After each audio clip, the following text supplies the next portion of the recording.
Now for a look at what's got one Chinese blogger writing today. That blogger today is Jin Shan from Sina.com. He's a columnist for a sports newspaper called the Titan Sports. And today the blog concerns the plight of a former judo champion who has fallen on hard times. 22-year-old Zhuang Dodo won several city and provincial championships as a member of the provincial team under the sports authority in that province, Shanxi. Now, under China's sports system, athletes like this are very often identified very early on, at very young ages, and they receive a living allowance and usually some sort of sports-related job that allows them to train full-time. However, when Zhang was diagnosed with exercise-induced asthma and couldn't compete, she was dropped from the team and lost all of her benefits, including medical cover, with nobody paying her medical bills. Untrained really for anything else, she pleaded with the authorities to give her a job, or at least to pay her medical costs, but to no avail. Desperate, she decided to reveal some of the shady goings-on she said that she had witnessed in the sports world by writing about them on her microblog. Amongst these, Zhuang said she had won a provincial championship under her elder sister's name, as she didn't meet the age requirements for the event, and she also alleged her coach embezzled part of her bonus after she won. The revelations come after the Shanghai Sports Authority announced it was offering free top-class medical care for life to some of its wealthiest and most successful elite athletes.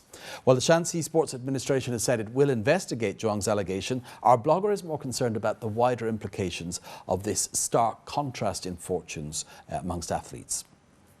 Zhuang Dodo's risky action is an act of rebellion after suffering serious wrongs. Several accounts of the miserable experience of basic-level athletes in China have contributed to a feeling of disgust towards the country's sports administration mechanism. This is a country which lacks even the most basic concern for the huge number of ordinary athletes. It is hypocrisy of the highest order to showcase the generous treatment of a handful of world champions to cover up the cruel conditions endured by the majority of this group. No one argues that champions shouldn't get higher pay and bonuses, but they shouldn't have privileges that others can't dream of bestowed on them. Of course, this is not the responsibility of the champions. It's the sports administration officials who should be called to account. The same officials who wallow in the pathetic worship of gold medals year after year.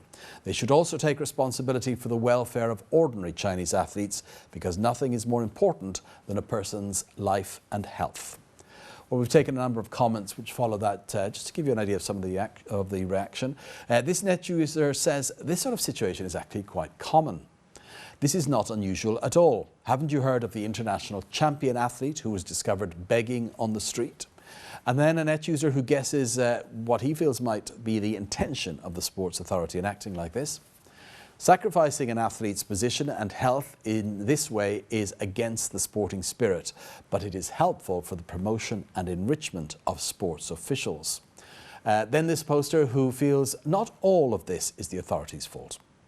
Wait a minute, the athlete herself and her family share some responsibility too. She should have acquired some knowledge in other fields so she's employable. Anyway, becoming an athlete is a personal choice. No one forced her to do so. Now, I'm sure at 4 years old she made an informed choice to go for non-stop training when the talent spotters came to her school. Well, next up, we asked people on the streets of Beijing about the so-called e-sports, or games played online. Can they be considered real sports?